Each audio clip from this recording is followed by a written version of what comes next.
I think one of the questions we have to ask as we go through this surge of synthetic capabilities that enhance biology and this synthetic knowledge, right? With the use of AI to enhance how we think or maybe potentially replace how we think is how can we leverage this technology, this AI, this synthetic, knowledge base to enhance rather than diminish the human cognitive abilities, right?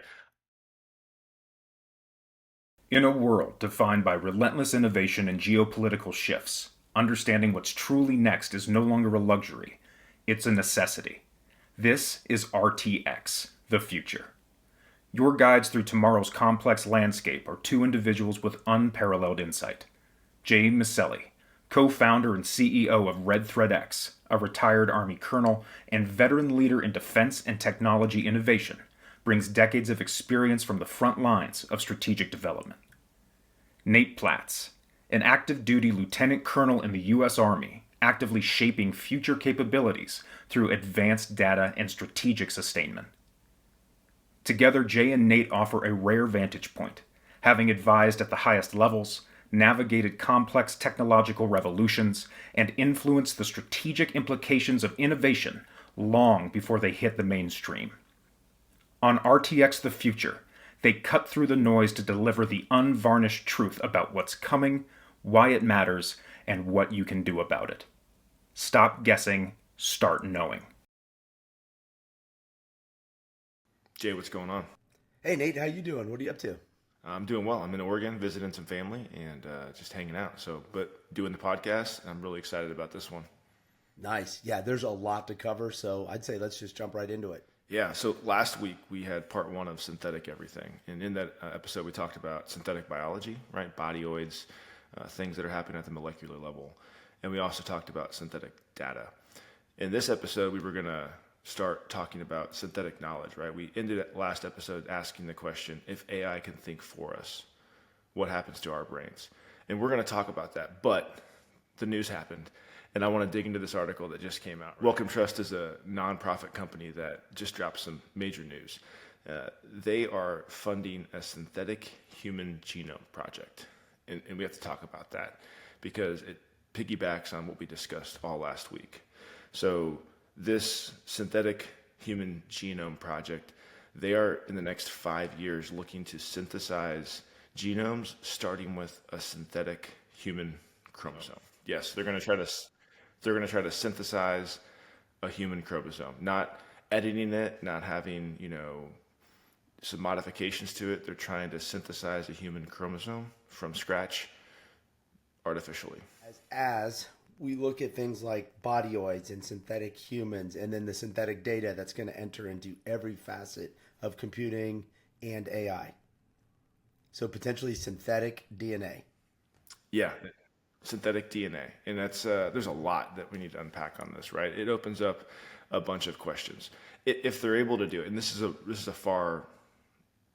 a long way off, right? You have, they're looking to develop the tools in the next 5 years, and then the implications that follow from that, and we'll discuss some of those. But the benefits of this, if they're able to do it, is, you'll have new pathways for disease treatments. You'll have virus-resistant tissues that can be developed, climate-resistant crops, and those are obviously beneficial items. But there's a lot of different questions with this. We kind of broached the topic a little bit with bodyoids and synthetic biology. We talked about CRISPR technology, where there's medicines that are available today that go in and edit your DNA and allow you to now be resistant to sickle cell disease. That's a CRISPR therapeutics drug that's on the market right now, but that's not synthetic DNA. This is the next step, right? This is creating DNA from synthesized chromosomes, synthesized genetic data. This is big. This is pretty huge. And like you said, with a lot of upside, but some clear potential downside risks as well. I would imagine that even more so than what we talked last week with bodyoids and synthetic biology and even synthetic data, there's a lot of potential that the technology will move faster than any efforts to govern or regulate it. And that will open a lot of avenues for misuse as well. Yeah, there's going to be regulatory lag here. This is pretty phenomenal, and it's moving super fast, and the regulation is just not going to catch up. It's going to outstrip the development for necessary regulation and guidelines, and so we have to be very careful collectively on how we apply this as it develops and as it continues to go faster and faster. There's a couple other questions too. It's, DNA is the building block of life, and so if you're able to synthesize, let's assume that they're wildly successful and they're able to synthesize a human chromosome, and then they're able to take that one step further. They're creating synthetic life. It's the playing God ethical concern, right? There's tangents from that in terms of designer babies, potential for health 1%, because who's going to have access to this brand new technology? Is it going to be just those that can afford it? So with the incredible good that we can have come from this, climate resistant crops, truly eradicated diseases, virus resistant tissues, there's the other side of this, which is how is it used by those that might not have the best intentions in mind, and then who has access to this, and then does it open up a new path of a new eugenics, right? Or where we're selecting certain traits and we're getting rid of the diversity that makes us human. This is going to be a really intense topic, Nate, and I'm really glad you brought it up on the heels of last week's discussion. And I do think it segues nicely into what we're going to discuss this week as well. I do too. There's a question that I think about this, which is undefined humanity. So if you have synthetic DNA inside of you, at what point is it no longer a human, right? It's like the opposite side of the conversation we had yesterday. We had a bodyoid. Like, when does it become sentient, right?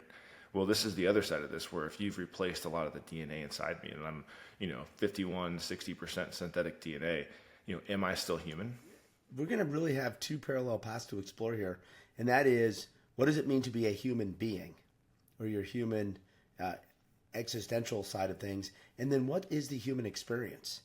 As we look at how synthetic data, increased power of computing, and the accessibility of AI are going to influence daily activities across our experience, what does that mean for the human experience?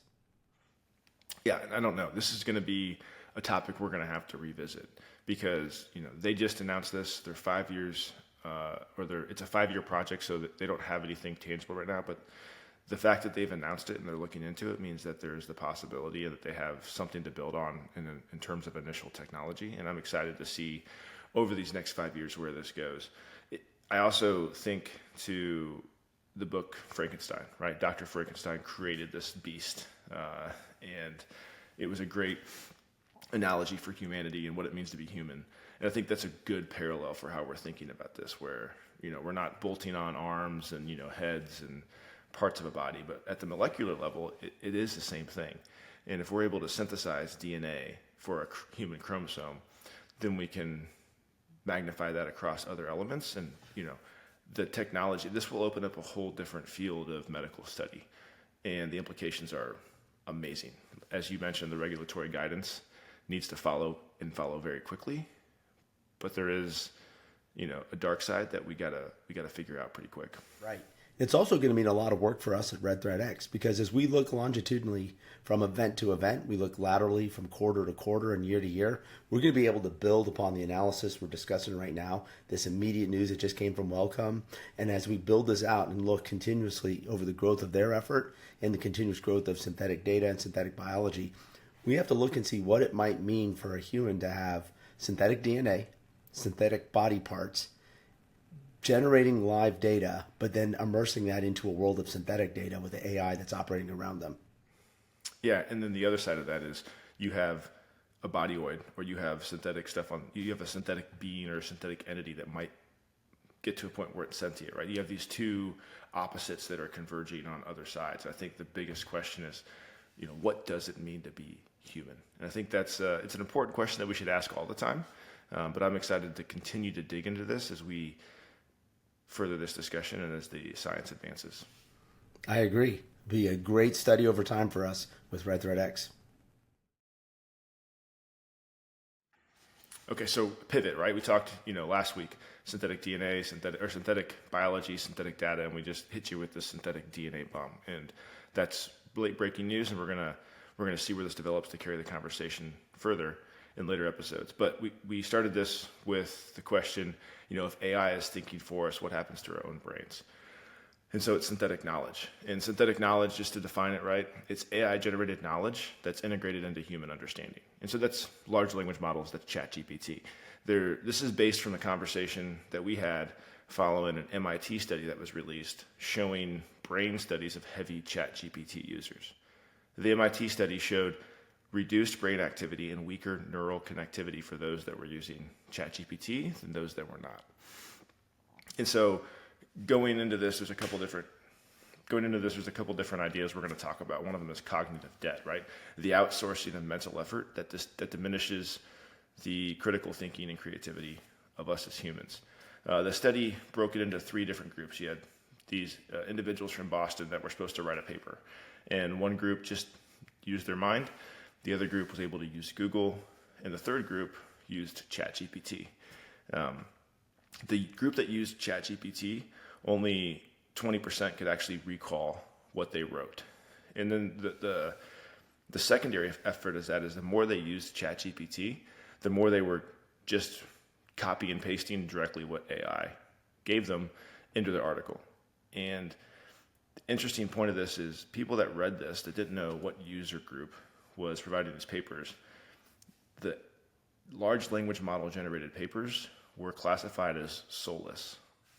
So these papers read as soulless, right? And I think this highlights there's a limit to what AI can give us in terms of it can provide us great answers. It can provide us with incredibly synthesized knowledge and summaries of a large collection of data, but it has trouble, communicating in a human way. And we also need to be cognizant that AI does hallucinate. And so if we're going to go down this path of habitual large language AI users, we need to be thinking about, hey, what am I reading? What am I checking? Is this right? Before just blindly grabbing it and throwing it into a paper or to a thought, we need to still have the critical thinking skills to question what we're looking at, as we do with any research, right? One of the biggest things about research is you formulate a thesis, you do some study, you apply a thought based on that research, and you put it out there, and then there's critical feedback given to that. And that's, roughly the scientific model. But we need to do that with AI, because there are limits to this, but it makes it so easy and so quick that people that habitually use this, they're not doing that. They're just saying, hey, this is a great answer, done. And if we're not careful, we're not going to check it, and we're going to lose the soul of what it means to be a human in terms of thinking, and we're going to stop having the ability to think ourselves, and we're not going to learn the tools of how to think. So I think you bring up a really interesting point, Nate, and I hadn't formally codified this in my mind until you described the output of that study and how those professors assessed the third paper, the ChatGPT/LLM generated paper, as soulless. I think there may be a big misnomer in the world of AI right now. And this will be real interesting for us to continue this line of thinking as we explore this topic. And that is, I wonder if people are mislabeling outputs from AI as creative. And what they really mean is it's synthesized. And I don't mean the synthetic data that we talked about last week where we're generating the raw data to then feed the model. What I mean is synthesized in terms of aggregating. So LLMs are simply content aggregators, content searchers across a very, very large data source. If you have a local language model, a LAG or RAG or PAG or something like that, you're going to have a smaller data source, but you're still synthesizing or aggregating from your research across that. So you're looking for key terms, tying those together, and seeing what a predictive model would talk about. And this reminds me of a conversation from South by Southwest 24, where Anish Raman from LinkedIn talked about the uniquely human role in an AI-driven economy or AI-driven workplace. And he talked about the fact that we can create, we can issue instructions, and we can empathize. And that, your description right now just really took me back to that conversation in terms of, are we mislabeling the outputs of LLMs as something that it created, when the reality is it's simply just aggregated across a very large data source? Yeah, I don't know. And I think that's a great question to ask. As this becomes more ubiquitous and we use it more frequently in our daily lives, it becomes where we don't think about it. And when we don't think about it, we don't ask the questions of how did it get to this conclusion, right? There was an article I read where, it's increasingly becoming more difficult to explain how a large language model produced a result. Like, we can control the inputs, we can structure it to behave a certain way, but the actual mechanism for how it got from inputs to outputs, that's still largely unknown. And I think that's a little concerning, right? You want to know how something thought about the answer it's providing you. I think one of the things that is a corollary to what you just talked about with, empathizing as a human, or, creating, it's the cognitive debt, going back to the thing I mentioned, where the more we use this, and I've used large language models, I use them all the time. They're incredibly helpful. It makes my life a lot easier because it takes some of the redundant things that I do and the repetitive tasks, and it automates them for me. But I don't outsource the creative thinking, but it'd be really easy to go down that path. And once you do, it's really hard to go back and say, hey, you know what, I'm going to take an hour to think about this versus take 30 seconds to type this into a large language model. But that cognitive debt of outsourcing mental effort over a long term, do we then lose the ability to have creativity? Do we lose the ability to learn how to think, or to think about thinking? That, to me, is what I'm most concerned about as we kind of explore this wild west of AI and large language models. That's a great point, Nate. And you really take me back to my personal utilization. And I'm very happy with the AI tools I'm using right now. I'm not going to endorse a specific one on our podcast here. But the one I principally use, it's a great research tool. But it's not something I use as a writing tool.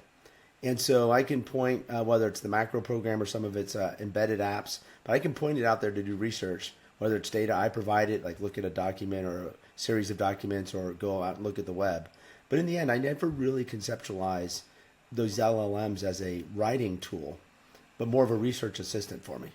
Yeah, and that's a great way to save time, right? You have 100 documents that you want to give a general research summary of, or like, hey, find some connections between these 100 pieces of input. Like, that's how I think right now, how we should use large language models. But if we start using them for other tasks or for the creative thing, we're talking potentially about losing the mental muscle that uniquely makes us human beings. And makes us the creative entities that we are. Right. In fact, as we were getting ready for this podcast and looking at all of the different inputs, two things came to mind. One, a little bit lighthearted, but you remember back when we were working together in the 2017, 2018 timeframe, and one of our counterparts had the t-shirts that said, and I believe it was Terry Crews on the t-shirt, that said, everyone wants to be a bodybuilder, but no one wants to lift no heavy ass weights. That's right, yeah. And I still have that shirt. Nice. Yeah. Of course, you look at me when you say that too, like, hey, Marcelo, you really made us do this. But I, that was fun because you and your contemporaries there on the team were such hard workers and did so much that I always think very fondly about that shirt, because you guys were willing to do the hard work so that we could produce the results. And the thought that came to mind as we were framing this is, just because you join a gym doesn't mean you're going to be fit. Are you willing to do the work? And I think, unfortunately, a lot of people view AI in general, and certainly LLMs in the world of whether it's writing an email or synthesizing a paper or something like that, helping draft a paper, I think they view it as a panacea and not as a tool in a larger kit bag of tools. So I'd like to explore further what you saw in terms of the negative cognitive effects of let me turn to an LLM versus let me use the LLM to enable my creativity and my critical thinking. Well, there's a key point there with what you said, right? It's the work. Sisyphus is a hero of mine because, he continually pushes this rock up a hill, and it's futile, but like the obstacle is the way, right? It's the foundational thought of Stoicism. And if we don't process the information, we don't retain it, right? Like, you don't get strong by just going to the gym. You get strong by repeatedly lifting weights, by repeatedly struggling with heavier items. That builds the muscle. It tears down your muscle, and then it builds back with, good diet and, lots of sleep. It's the same reason, when you watch like a baby chick hatch from an egg, it's a struggle. And, if you were to then go help that baby chick by opening the egg and releasing it, it actually would not live, because when it's breaking through that eggshell, it's struggling, but it's building the necessary strength that it's going to need when it's able to stand, 5-10 minutes after it gets through that shell. So that struggle is how you form the neural connections, how you form the synapses that fire the muscles. How you develop the process to retain that knowledge is by thinking through the steps and creating that information. And so outsourcing that, you don't create those connections, and then you don't have the knowledge. It's one of the things, the negative parts of this is those that use the AI, the large language models, right? They diminished in their inclination to critically evaluate the AI output. So the first time they used it, like, hey, this is pretty cool, like I got it. And they're like, man, that was really good. I'm just going to keep using it. And so they're no longer evaluating, is this a hallucination? Is this accurate? Is this what I even want to say? Or is it just words that get me through the project and so I can check the box and move on? It's a scary thought in my mind, right? Because there's a human element to creativity and originality that AI struggles with, but it only struggles with it because it can't do what we can do. But if we stop doing it and we just let, this AI entity, this large language model produce and then push that out, then that separation between, an AI agent or a large language model and what it is to be human closes, not because it has bridged the gap to become up to our level, but because we have closed the gap and dropped down to the easiest path of resistance, which is, yep, that's good. And so now that gap is lower, not because it's getting better, but because we're not getting better. We're not holding it to a higher standard. I think that's not a really positive thought. Right. And that really, that's a great way to frame this, Nate, as we think about the theme that Red Thread X extracted from our first quarter of reporting and analysis. And that was, we've got this rapid evolution of technology. We've got decisions we've got to make as people. And there's the convergence of those two worlds. And I think what you just described is continued evolution, continued investment, continued refinement of AI models. Each of the major players is iterating forward. And if we choose as a species to devolve in our critical thinking and do less of what we can only do, then you're right, it's going to create a vacuum and it won't be filled because AI cannot do those explicitly human things. There's a super negative twist on this, not to go further down this hole, but I read an article called ChatGPT Psychosis, right? And I'm looking at my notes here. And this talked about ChatGPT-induced psychosis for individuals that were communicating frequently, probably more frequently than they should, with a large language bot. But it talked about how they were admitted because they communicated so much with this individual, this entity, this agent, that they thought it had become kind of a sentient being, and it was changing the way that they were thinking. In reality, it highlights a concerning mental health aspect of unchecked AI reliance, where this technology will turn their own emotional needs against them, right? It goes back to, AI is three things. It needs good data, it needs compute, and it needs a good question. But if you don't ask it good questions and then think about the answer that it gets you, it's going to give you exactly what you want. It becomes that sounding board of giving you the information that you want. And we need to be very careful that are we asking the right question? And is this the question? Is this the answer that I need? Or is this just what I want to hear? And so that's, I think, a really dark side of a few isolated cases where it has not gone well for the users as they've, spiraled down the rabbit hole with large language models. So I want to throw a hypothesis out there, and let's make this something that we can look at as we're doing our continued work with Red Thread X. Here's my hypothesis. If Anish Raman's statement that one of the things that humans can do that AI cannot is empathy or empathize, and we see what was just described in that article, and I had a chance to read it as well, and it was really alarming when you look at how quickly those individuals, and perhaps it's corner cases, but with the push to use AI for things like companions for the elderly and the lonely, or AI as a potential mental health tool, there's a chance that this could become more prevalent with greater interaction. So here's my hypothesis. If empathy is a uniquely human skill, but we rely on AI to try and create an empathetic environment, are we going to see a major failure of AI and then the human cost associated with that in cases like this? Or do we see a lack of empathy in us as humans as a result? Right. It drags our empathy level down, and we match the machine versus elevating ourselves. Yeah, I think, as we look into the future, 1 to 2 years, right?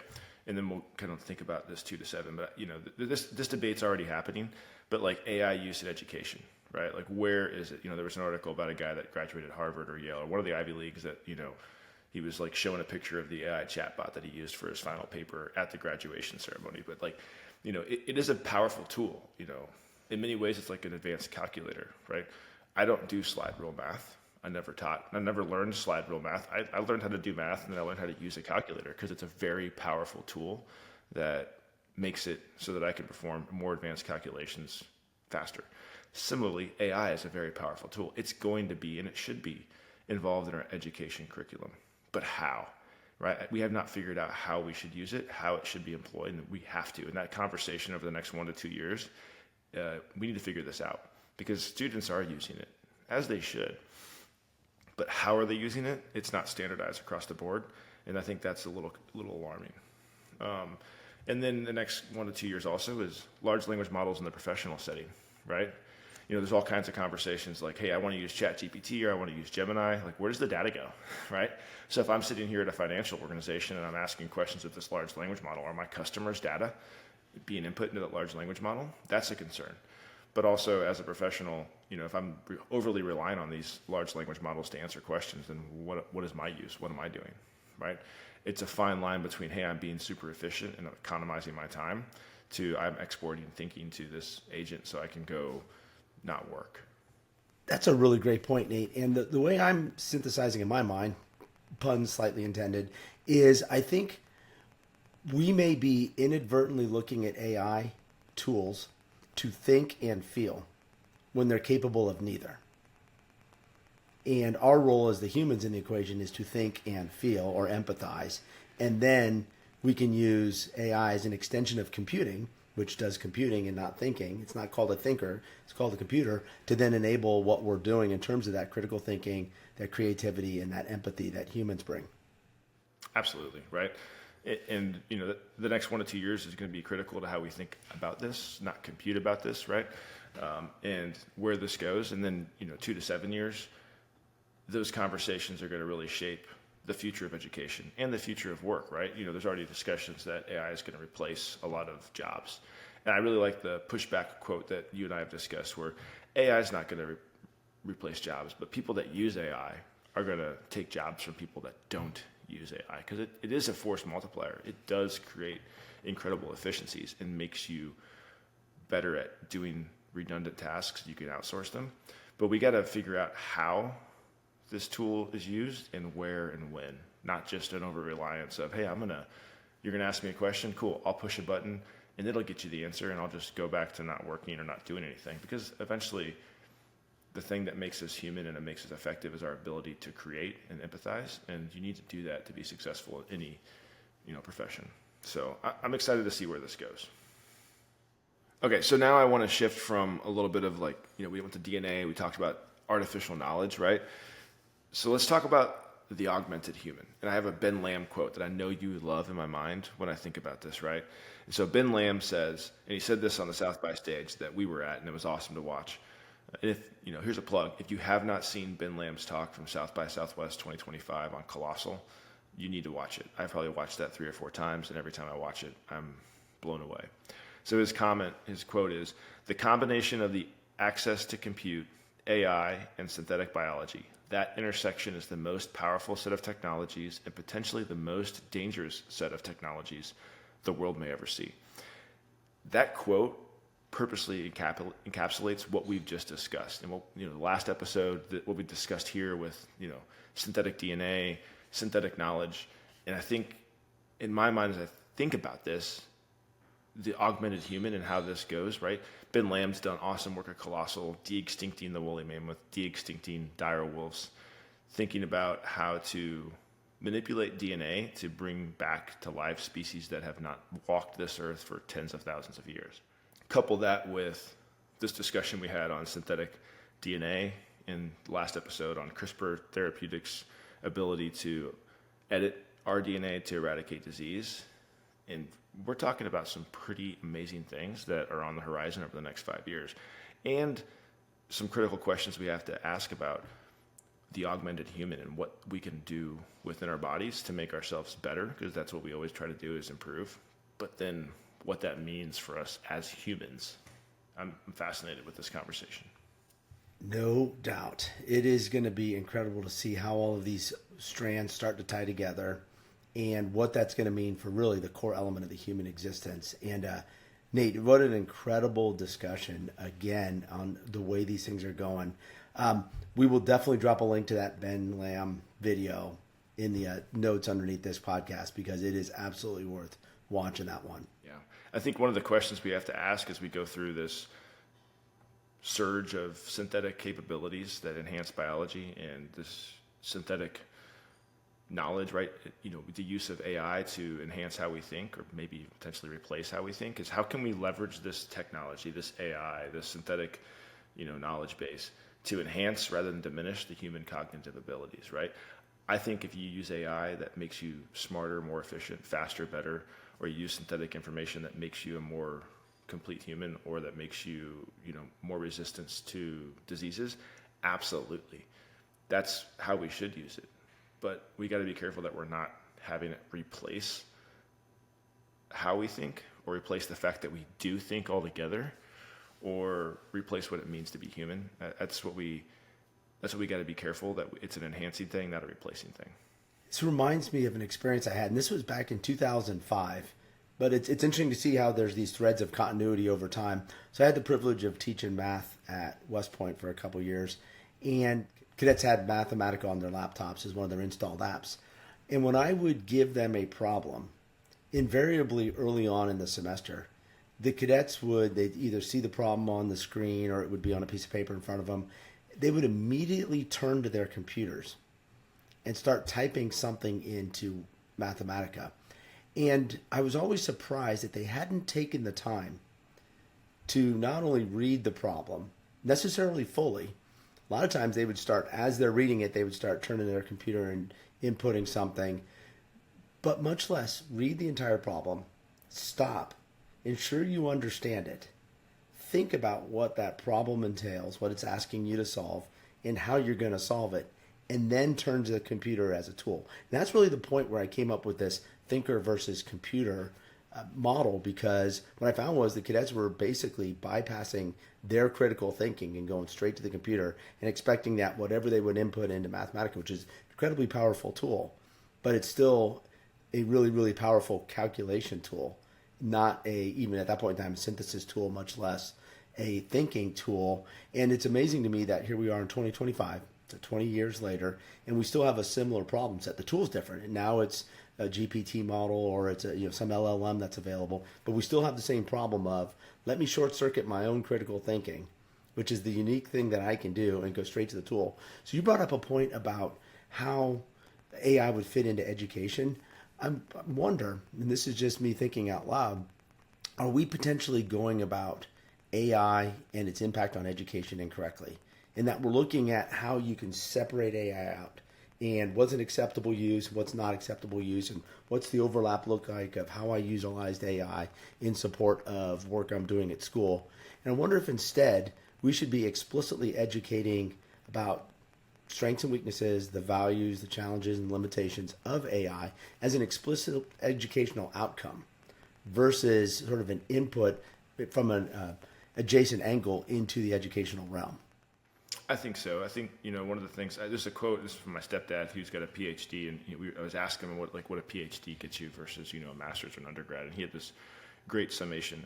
It might be his original thought or it might be something he credited somebody else. But he said an undergrad teaches you what to think, a master's degree teaches you how to think, and a PhD teaches you how to ask the question. And I think that we need to ensure that we're not just focused on teaching people what to think, but teaching them how to think. And think about teaching them how do you ask a good question, right? And that's a really gross generalization to multi-educational disciplines. I'm sure there are some disciplines that, teach you how to ask questions at lower levels, but, we can't get focused just on, hey, can you give me the result, right? They turned to that Mathematica app because they just wanted to get the answer right, because that's what they were being evaluated on. We need to evaluate them on how they're thinking, right? We need to kind of not just say, hey, can you get the right answer? And then you get a gold star, you get 100%, or you get a 4-point. But hey, were you able to think through this? And were you able to think about how you thought this? Like describe what the thinking you did was versus just, yep, I know what 2 + 2 is, it's 4. do you know what that is, or do you just know how to punch that into a large language model or to a computer, right? There are some companies that are doing this using AI and how they do education. There's just two. There's the Khan Academy, which if you're not familiar with, but they have Khan Mingo. They're integrating AI tutors into personalized learning, which I think is pretty awesome because my kids use both Khan Academy and this next company, Duolingo, which uses AI to personalize language learning. My kids use it for their language, on the app. They get on there and like the AI agent adjusts their pace and adjusts what they're being taught based on how they're responding to the prompts. And I think that's pretty awesome. But we need to kind of figure out how we're doing this across the public education model at the lower levels and how we're using this tool, not just to make sure kids can get the right answer faster, but how they are able to think about how they're thinking so that they know, A, how to think, how to be creative, but they also know how to use these tools in a way that doesn't diminish their creative ability or their ability to think. It doesn't replace their thinking. It enhances it. That is a great way to summarize it, Nate. Yeah, let's use these tools to enhance our experience, not try and supplant it, because they really could make things better for us in terms of how we're living, our quality of life, our ability to be more productive in our work environments and our personal lives. But it still cannot do those uniquely human things, and it may be creating some codependencies that would be counterproductive. Yeah, and in the next 1 to 2 years, like we really need to think about how we're doing AI literacy, right? There's an increased demand for that, but that should be kind of a core curriculum across all education levels is, do you know what AI is? In my experience, and this is biased, but my experience is most people don't, right? They can spell it because it's got 2 letters, and that's kind of the end of it, right? Like they're not as, it's not an easy concept to grasp natively. And if you have had exposure to it at the level that I have, like you kind of understand where this is and where it can be used and then where it can't or where its shortfalls are right now. But I also think that we need to have ethical guidelines for the use in education as it becomes more concrete, and that's going to be critical over these next 1 to 2 years. If we look farther out into the 2 to 7 year mark, right? What happens when I have the ability to have an AI tutor, right? What happens when I have the ability to use ChatGPTs everywhere, right? And so, what are the rules? What are the regulations? How does this go into testing? Go into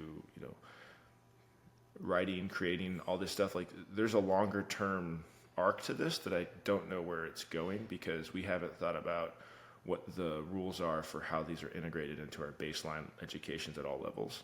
And I think that's going to be a really interesting conversation. So it sounds like the theme for this quarter of tech's rapid advancement and the choices we need to make as people in order to be better as a species and make these tools enhancements and not impediments to our existence is absolutely valid as things continue to evolve so rapidly. Yeah, tech's radical shift, humanity's choice, right? We have a lot of choices with this. We just need to make sure that we're the ones actually making the choices and those choices aren't being made for us.